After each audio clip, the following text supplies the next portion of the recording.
Assalamualaikum warahmatullahi wabarakatuh. Shalom dan Om Swastiastu. Nama budaya, salam kebajikan untuk kita semua. Perkenalkan, saya atas nama Eka Ayuati dari kampus Universitas Negeri Makassar, Prodi Pendidikan Pancasila dan Kewarganegaraan, kelas B dengan NIM 220601501032. Baiklah, saya di sini akan menjelaskan materi pengantar administrasi dan manajemen dari pertemuan pertama hingga pertemuan ketujuh. Pertemuan pertama yaitu pengertian administrasi.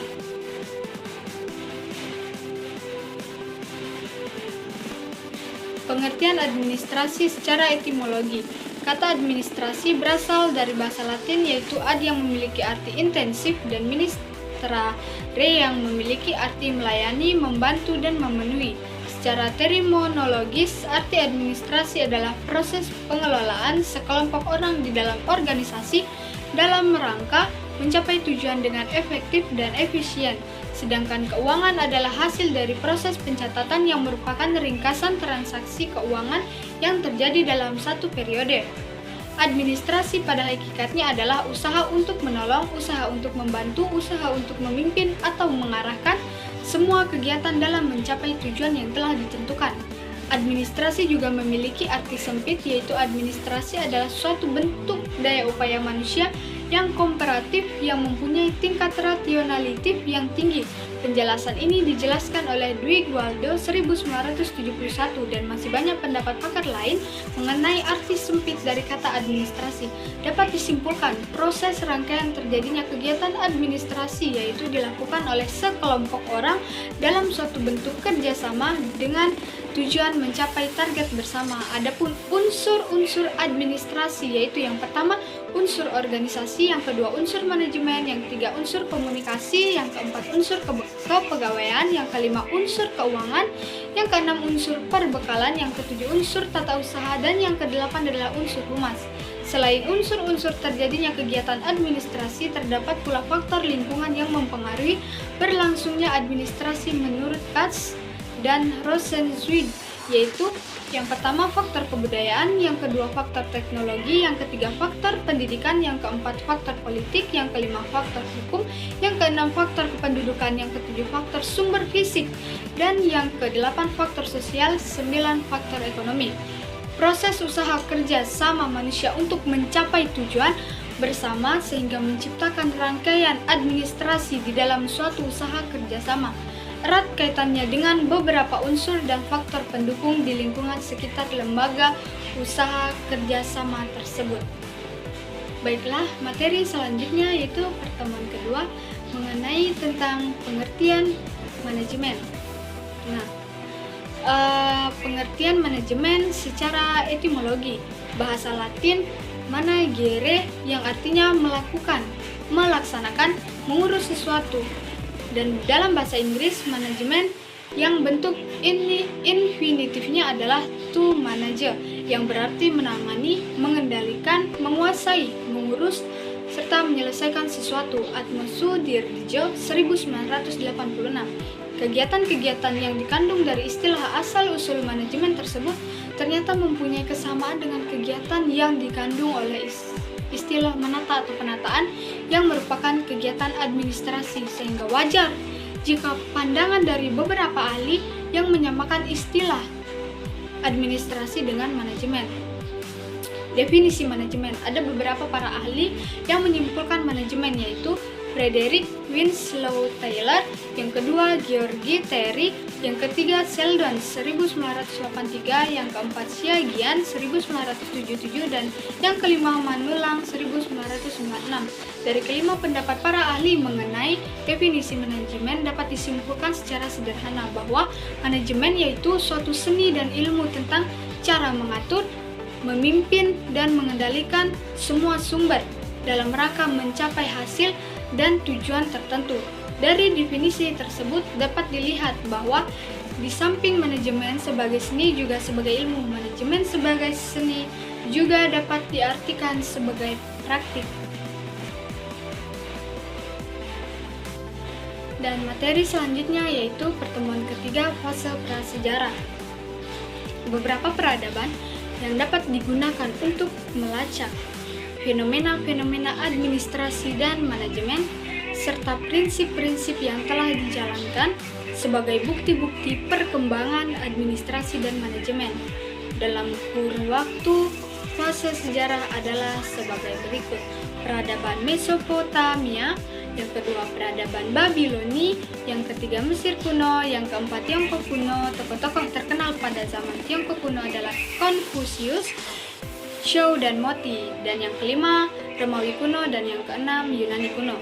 Fase sejarah tahun 1 Masehi sampai dengan 1886. Dalam fase ini timbul di Eropa 3 kelompok sarjana yang terdapat pada 3 negara yang berbeda-beda dan mempunyai pandangan yang garis besarnya sama, yaitu kaum Kameralisten yang terdapat di Jerman dan Australia, yang kedua kaum Merkantilisten di Inggris, dan kaum Physiokraten di Perancis, Yagian 1977. Fase modern. Fase modern ini ditandai dengan lahirnya gerakan manajemen ilmiah yang dipelopori oleh Taylor sebagai seorang sarjan pertambangan. Selanjutnya, perkembangan administrasi dan manajemen sebagai ilmu. Perkembangan administrasi dan manajemen sebagai ilmu sejak lahirnya sampai sekarang dapat ditinjau dari 4 tahap perkembangan menurut Yagian 1977 sebagai berikut. Yang pertama, tahap survival 1986 hingga 1930, tahap konsolidasi dan penyempurnaan 1930 hingga 1945, yang ketiga tahap human relation 1945 hingga 1959, dan tahap behavioralisme 1959 hingga sekarang.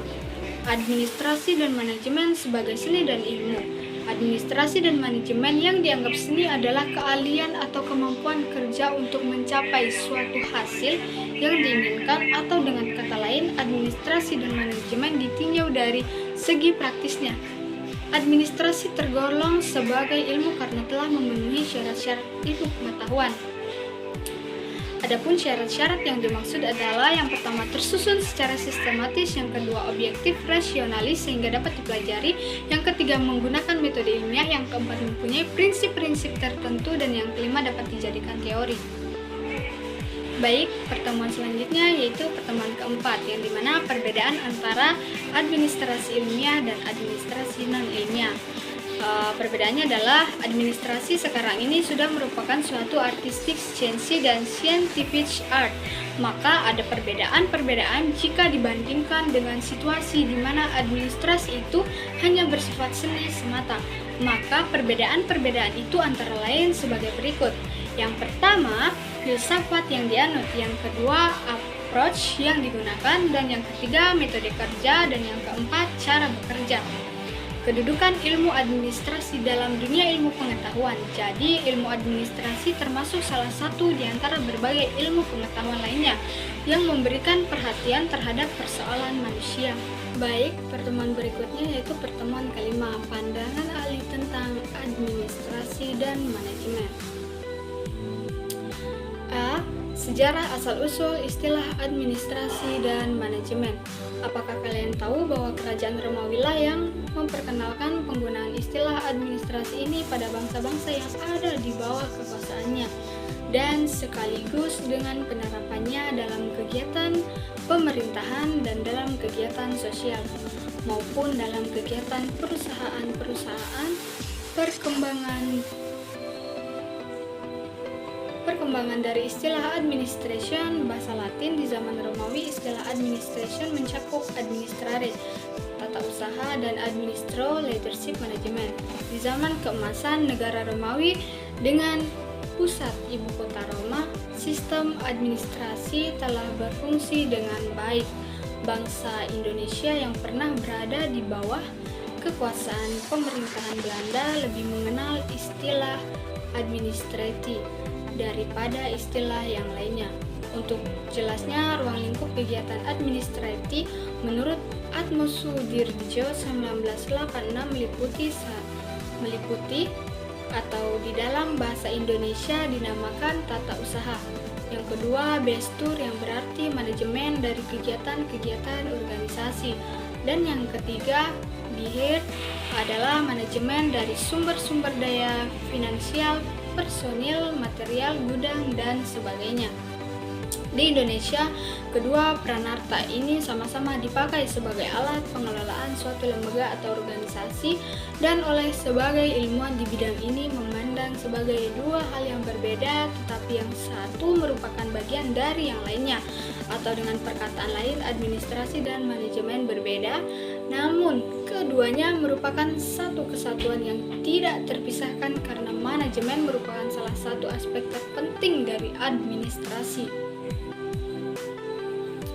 Pandangan ahli tentang administrasi dan manajemen.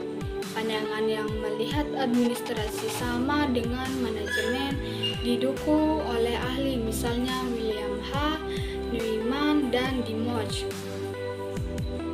Pandangan yang melihat manajemen sebagai bagian dari administrasi dapat dikemukakan sebagai berikut. Yang pertama, Dalton A. McFarland. Yang kedua, Ordway Tabe melihat administrasi sebagai sesuatu yang terdiri atas organisasi dan manajemen. Yang ketiga, Albert Lapowski 1960 mempunyai pandangan yang sama di atas dengan mengatakan administrasi digunakan dalam arti luas meliputi organisasi dan manajemen. Yang keempat, Xiaojian 1977 dilihat dari segi finansial, administrasi mempunyai dua fungsi utama, yakni satu, menentukan tujuan menyeluruh yang hendak dicapai organization goal. Yang kedua, menentukan kebijaksanaan umum yang mengikat seluruh organisasi, general and overlay policies. Yang kelima, Arifin Abdul Rahman 1969.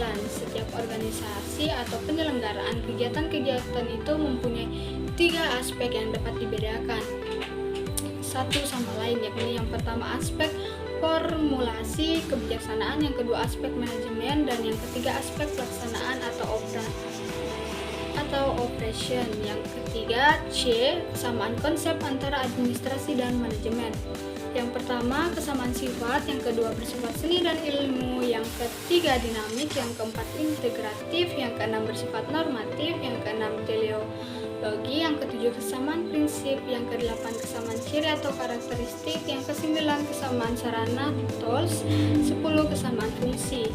D, kriteria pokok ilmu administrasi dan manajemen. Di dalam administrasi dan manajemen, ukuran-ukuran yang dijadikan sebagai patokan keberhasilan pencapaian tujuan adalah satu, rasionalitas, yang kedua efisiensi, yang ketiga efektivitas. Dan pertemuan berikutnya yaitu pertemuan ke-6, hubungan ilmu administrasi dengan ilmu-ilmu lainnya. Kedudukan ilmu administrasi dalam dunia ilmu pengetahuan. Jadi ilmu administrasi termasuk salah satu di antara berbagai ilmu pengetahuan lainnya yang memberikan perhatian terhadap persoalan manusia. Yang pertama, seperti ilmu hukum. Ilmu hukum yaitu suatu cabang ilmu pengetahuan yang mempelajari norma-norma dan kaidah-kaidah yang hidup di dalam masyarakat. Yang kedua, ilmu ekonomi. Ilmu ekonomi sebagai suatu ilmu yang mempelajari kebutuhan manusia yang selalu tidak terbatas dengan alat-alat pemuas kebutuhan yang selalu terbatas. Administrasi bekerja atas prinsip yang sama karena tujuan organisasi pada hakikatnya tidak terbatas, sedangkan sumber-sumber yang tersedia atau mungkin tersedia selalu terbatas. Baik, materi yang terakhir yaitu pertemuan ke-7, yang dimana dimensi-dimensi ilmu administrasi suatu perspektif dan pandangan tentang administrasi dan manajemen. Secara konsepsional atau materi pokok secara perspektif, organisasi dan manajemen dianggap sebagai ciri-ciri dan inti dari studi administrasi. Pada gilirannya, pembahasan mengenai organisasi akan dan bahkan harus membahas manajemen. Sebaliknya, pembahasan mengenai manajemen juga pasti akan dan bahkan harus membahas tentang organisasi. Leonard J. Kashmir mengemukakan 4 fungsi manajerial utama mengutip dari buku Stockdale 2982, yaitu 1. Pengambilan keputusan, komunikasi, kepemimpinan, motivasi. Dengan demikian dapat disimpulkan bahwa ditinjau dari isi atau inti, maka dimensi studi administrasi terdiri dari yang pertama, organisasi, yang kedua, manajemen, yang ketiga, kepemimpinan, yang keempat, pengambilan keputusan, dan yang kelima, komunikasi atau hubungan manusia. Pandangan tentang administrasi dan manajemen bahwa administrasi adalah tindakan mengelola seluruh organisasi yang dilakukan oleh sekelompok orang. Lalu manajemen adalah suatu cara sistematis untuk mengelola orang dan hal-hal yang ada dalam organisasi. Administrasi erat hubungannya dengan manajemen karena merupakan alat utama pelaksanaan proses manajemen itu sendiri, sehingga manajemen di suatu perusahaan mustahil dapat dilakukan tanpa adanya administrasi. Baik, sekian video pematerian dari saya mengenai pembelajaran administrasi dan manajemen dari pertemuan pertama hingga pertemuan ke-7. Semoga video dari saya bermanfaat untuk kalian semua. Saya Eka Iwati, pamit undur diri. Akhir kata saya ucapkan terima kasih. Wassalamualaikum warahmatullahi wabarakatuh.